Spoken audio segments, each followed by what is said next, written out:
Bir de tarixi əsər tapmışıq. Emil'in vergi dəftəri. Deməli, Emil mənim dərslərimə mənim 22 yaşıma qoşulur. 22 yaşıma qoşulanda bu dəftəri tutdu.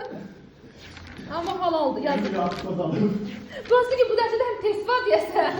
Hər şey var, yəni əvvəldə test var, sonra. Üzeyir Hacıbəyli, Leyli və Məcrubat hamısı yazıb. İlk ədəb məktəb yardım mətbuat orqanı Molla Nəsərcin. Yuxarıda da qatlanmaya hareketli. Əsas namələr var. Soyqırım yazıbdı, dumalar hətta yazıbdı.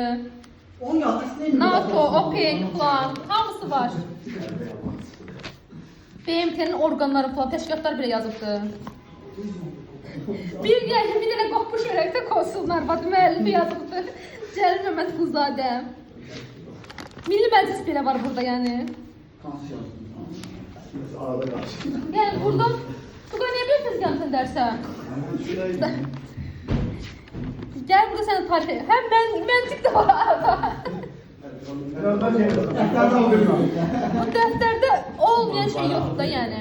Vətən Operası 2-ci Dünya müharibəsindəki. Bax, kim yazıb bilirsiniz? Kim? Vətən Operası. Aşağı Vətən Operası. Bilməyənlər Emil'in dəftərini alsın, kserkopiyasını öyrənsin. Birinci nəşr. Qara qarayıb, çox qazıyıb. Birinci nəşr kimi nəşr edilər Emil. Yəni...